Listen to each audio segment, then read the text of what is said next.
கருப்பசாமி மீண்டும் திருப்பூர் முயற்சி. திருப்பூர் திருப்பூர் இந்த ஆலயத்துக்கு முதல் முறையா கருப்பசாமி தொழில் வேணுமா? தொழில் வேணுமா? கருது வேணாமா? உடல்ல ஆரோக்கியம் வேணாமா? என்ன பண்ணுது? ஆஸ்பத்திரி போய் பார்த்தியா? மருத்துவத்தை பார்த்து சரியில்லை, சரி சொல்லிட்டு இன்னொரு பக்கம் குறி கேட்க முடியா? எங்க போன?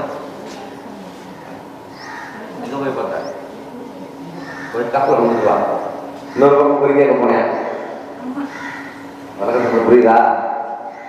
அங்க போய் பார்த்து சரியாகுமா? அப்படி ஒரு 2-3 முறை அழுது பார்த்தியா? சரியாச்சா?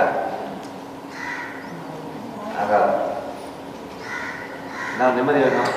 தூக்கம் வருதா? தூக்கம் வருதா இல்லையா? பிரச்சனை நான் தான் சொல்லியிருக்கேன். சரியா இருக்கா? இன்னும் சொன்னாங்களா? இன்னொரு சொல்றேன். இடத்த வந்து உனக்கு வீடு கட்டுறீங்கன்னா உனக்கு சுரசுரமான டைல்ஸ் போட்டு தரேன். நீ நடக்கும்போது வலுதான் இருப்பேன். என்ன வாங்குறா? டைல்ஸ் கடை வச்சிருக்க, அப்படி காவல் முடியா? ஓடு டைல்ஸ் கம்பெனி அப்படியா? அதனால உடல்ல வந்து தூக்கம் இல்லை. யாரோ போட்டு அமுத்துற மாதிரி இருக்கு. என்னப்பா, யாரோ போட்டு நிம்மதி இல்லாம அமுத்துற மாதிரி இருக்கு. நம்மளும் ஒரு பக்கம் போய் சாமி கேட்கலாம் அப்படின்னு இந்த மாதிரி கூட ஒரு இடத்துல போய் வாங்கி கேட்க போனோம். என்ன பண்ணாங்க?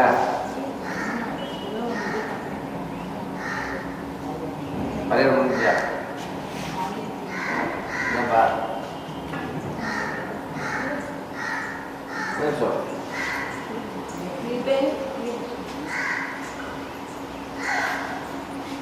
நிம்மதி வேணுமா? தூக்கணுமா? நிம்மதியா வேணுமா?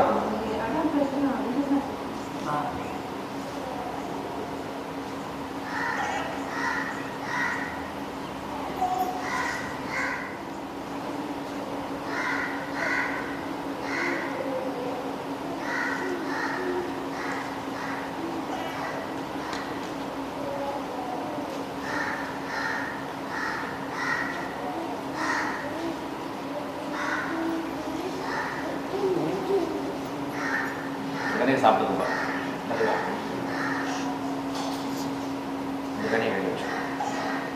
தொழில் கற்றுக்கணும்.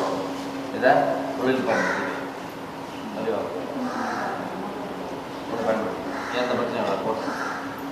ஒரு மாதத்துக்கு முன்னாடி திருநாவுக்கரசு பண்ருட்டியிலேருந்து வந்திருக்காரு. 30 நாளுக்கு முன்னாடி என்கிட்ட கேள்வி, என்னை மிரட்டிக்கிட்டு இருக்காங்க ஆளை வச்சு. இதுல என்ன குழப்பம்னா, அவருக்கு வந்து அந்த இடத்துல ஒரு கருப்பசாமி சிலையை வச்சுட்டு இடத்த தரமாட்டேன், உன்னால முடிஞ்சதை பாரு அப்படின்னு சொல்லிட்டு இருக்காங்கன்னு சொன்னாரு.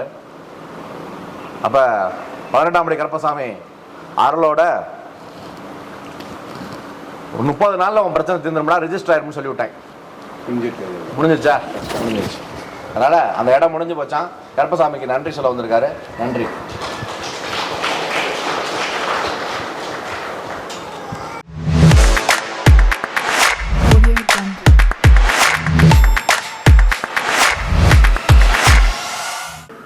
என் பேர் திருநாவுக்கரசு. பண்ருட்டி பக்கம் உள்ள கிராமம் செருவத்தூர். அங்கே ஒரு மண்ணுக்கு 1 வருஷமாக பணம் கட்டி ரிஜிஸ்டர் ஆகாதே இருந்தது. வரமாட்டேன்னு சொல்லிட்டான். ஆள் வச்சுன்னு மிரட்டிக்கினே போட முடியாது, கையெழுத்து நேரம் முடிஞ்சதை பாருன்னு சொன்னாப்புல. அவன் ஒரு கருப்புசாமி வச்சுன்னு கும்பிட்றான். அதை வச்சுன்னு பயங்காட்டிக்கினே ஏமாற்ற வந்தான். ஆயநல்லூர் இங்கே 18ஆம் படி சாமிக்கிட்ட வந்தான். கருப்புசாமிக்கிட்ட வந்து போனேன் 1 மாதத்துக்கு முன்னாடி. உன்னுடைய ரிஜிஸ்டர் தானாக வந்து கையெழுத்து போடுவோண்டா போடான்னு சொல்லிச்சு கருப்புசாமி ஐயா. அதே போல் அவனே வந்து ரிஜிஸ்டர் பண்ணி கையெழுத்து போட்டு கொடுத்துட்டு போயிட்டான். 18ஆம் படிக்கு கருப்புசாமிக்கு நன்றி. என்னை போல் நீங்களும் நம்பி வந்தவங்களை கைவிட மாட்டார் கருப்புசாமி. நமக்கு துணை ஆதரவு அனைத்தும் தருவார் கருப்புசாமி. நம்பியவருக்கு கெடுதல் இல்லை. அவன் காவல் தெய்வம், காக்கும் தெய்வம். அவனை நம்பி சரணடைஞ்சவங்களை அவன் காப்பாத்தாம விட்டதா சரித்திரமே கிடையாது. நீ அங்க போய் முறையிடுதாயி. இந்த கருப்புசாமி வாக்கு கொடுத்தா கொடுத்ததுதான். இது சத்தியம்.